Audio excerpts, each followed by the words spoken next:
Bombay.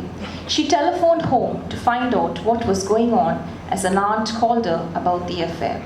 Rosa's best friend Atmika Shetty came home to inquire, perhaps lend a ear. They had finished their BA exams and awaited results. Atmika said, "Rosa, we have been friends since kindergarten, and I'm here just to be with you. I will listen if you want to talk." They always spoke in Kannada. Rosa didn't tell her much. There wasn't much to be told. Luke, 2 years Rosa's senior, and also a 400-meter champion, along with another athlete, went to Subha's shack and threatened him. As the shadow of disgrace fell upon the home, Tobias and Celine kept to themselves. They hardly ventured outdoors and contemplated their next move. Tobias worried about Rosa, her self-esteem and her future. He wasn't sure how to address the problem. He took time to study the situation. Celine was agitated. She preached to Rosa, condemning her at the dining table every time she had an opportunity. Neighbors and relatives speculated and came up with theories of their own. Celine was hopping mad when she heard from a distant relative from a distant land that her daughter was carrying Vishwa's child. Grandma Rosalind had a hearty laugh. "People are jobless. People can see what has happened. They aren't jobless," said Celine. "It's okay if she doesn't become a doctor or an engineer." Grandma said something to that effect and called out to Rosa, "Come and help me with the pickles." Finally, it was decided to send Rosa away for some time. Tobias was in a tender state at her separation. He hid his feelings, never questioned her, and felt helpless looking into her sad, doe-like eyes. "You can return after a short while," he said. As the Angelus was recited, he mumbled the prayers softly. She sought his blessings and with a lump in his throat said, "God bless you." Rosa went into her grandmother's room. Grandmother put her feeble hand over Rosa's head saying, "God will be with you and I will pray for you." She smiled. "Now smile for me." Rosa couldn't stop crying but managed to smile through the tears. She kissed Grandma's long, perfectly shaped fingers and held them for a moment. Grandma Rosalind saw much of herself in Rosa and said, "Your fingers are more beautiful than mine." She gathered a bundle of rupees from her bosom and handed it to Rosa. I won't be requiring it," said Rosa. "It will bring you good luck." With her thumb, she made the sign of the cross on Rosa's forehead. It was hard getting by inquisitive neighbors. Shefto the dog rested his paws on a white kurta, preventing her from leaving. The home had brought some happy memories, but leaving home engulfed her with raw emotions. The dog ran behind the auto rickshaw, drenched and howled till the three-wheeler climbed the muddy slope. From the bridge, Rosa took a look at a tiled rooftop. From the tall trees seemed to be waving their goodbyes to her. As she boarded the bus, she turned to her father, her eyes brimming with tears. "Da, please tell Mommy I didn't do anything wrong," she said softly. Thank you. This new television show that I just started again.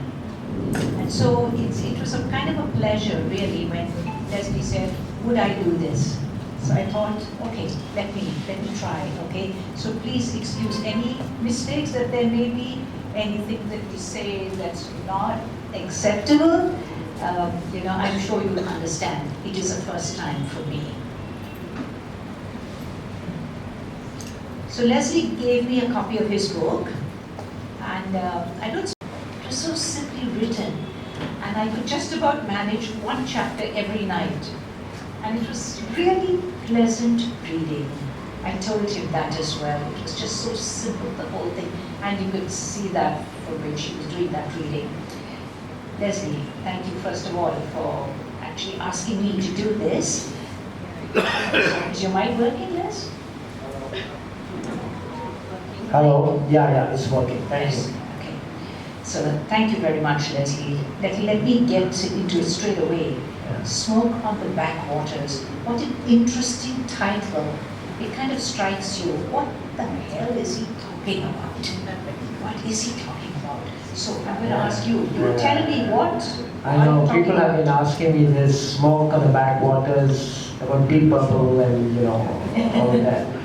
But this is, I use this as a metaphor because Kundapura, when you travel in Mangalore, early morning you see smoke. People are having their early morning bath and they are lighting firewood to earthen pots or to mud pots and they are roasting cashew seeds underneath.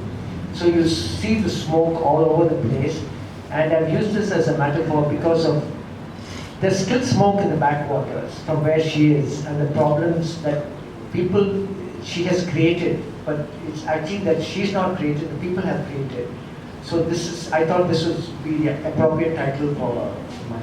Right. So, Leslie, did you actually grow up in that environment? Is that why you placed it there? Yeah, I grew up in Bangalore, but my parents are from Kundapura, the Ulpi district. So we went there every holiday twice a year, and we had a great time because all of my cousins from all over came there, and even the cousins who are there, we all got together, and it was a wonderful place.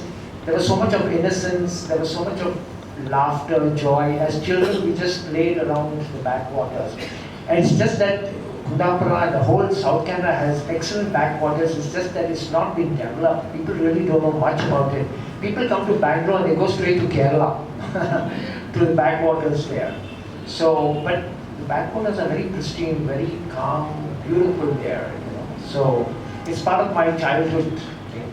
And growing up in a place like that, you hear all these stories when you're growing up, the things that have happened to somebody, you hear this story, that story. So as a filmmaker, writer, as a painter, I try to combine all of these elements and hopefully it's readable and my reader should tell me about it. Right. Now this is your first book, Yeah, right? this is my first book. And I know that you told me that you had actually helped your brother Yes. with 2 or 3 of his Right, books. right. So what did you use that as Yeah, that was like, writing for this book? that was like a stepping stone, that was like a help for me to write my novel. We've written 3 books on Bangalore. My brother is a writer, Stanley Carvalho, he writes for the Deccan Herald, for the Hindu. So he's written 3 books called Bangalore Blue, all about famous Bangalore personalities have written about Bangalore. Kiran Mazumdar Shah has written the foreword, Mohandas Pai, all of us have contributed. The second book is called Fast and Curious. Fast and Curious is again little stories about Bangalore. And the third book is Sports Legends of Bangalore. We have focused on the cricketers Prasanna Chandrasekhar, Kirmani, and Shanta Ramaswamy, and Olympians, Kenneth Powell, Marjorie Suarez. So they are the Nirmala Uttaya. All of these are sports legends of Bangalore. So 3 books I've written there. Right. I've helped. But I'm not counting those 3, right? Yes, I'm no. looking at this as your Yes. first book, Yeah, this right? is my first book, yes. And you actually published already in Bangalore. Yeah, we had a great launch in Bangalore. It's been published. I'd love to thank my publisher. He's Chennai based. Harry, where are you? Big round of applause to you. There it is. You know, Harry is hiding around in the background. Harry and Can Siva. you stand up at least, Harry? We want to see you. Yes. Yeah, that's Harry. Harry and Siva. Siva, And please Shiva, stand up. the 2 of them. I had such a great time for the last 1 year. I've been coming in and out of Chennai, and every time I would come and discuss the book and novel, and I've given them so much of trouble, but they've been so patient, so kind, so generous. I don't know how to thank them. Right. How is the book done in Bangalore? It's doing well. He's a small publisher, I'm a small writer. So we're taking it city by city. The response is quite good. It's in a couple of bookstores in Bangalore. It's also doing okay here. It's in connections in Ananagar. So we're looking at putting it in other places. So we're taking one step at a time. We're going to other cities, Trivandrum, Kolkata, Delhi, Mumbai. So word of mouth, hopefully, it will. I hope so. Yeah. Will you be plunging into the next book shortly? Yeah, I'm writing a book of short stories. Okay. So that is very interesting. Again, all the things that have happened to me or people, things that have happened to them. And we go through life with so many experiences, and I think it's very enriching. some people like to share these things, but not all of them would like to. But I would like to, hopefully I'm working on it. It should come out. Yeah. I was pretty zapped when I first met Leslie because he was telling me all the things that he does.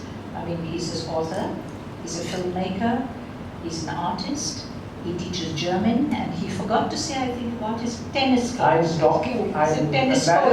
I'm embarrassed to talk about tennis because Ramesh Krishnan is here. He's one of the greatest tennis players. Absolutely. And I've been a big fan of his. For 10 years in the US, 9 years, I've watched all of his matches, and I'm trying to tell him today, I watched his 5-set match against Nuno Marques of Portugal, and he was down 2 sets, but he came back and he won that. Then he played against Andrei Chesnokov. I saw that match too. And twice pre-quarterfinals with Stefan Edberg, and once with Emilio Sanchez in the far-off court. I hope you remember all that. He's forgotten it.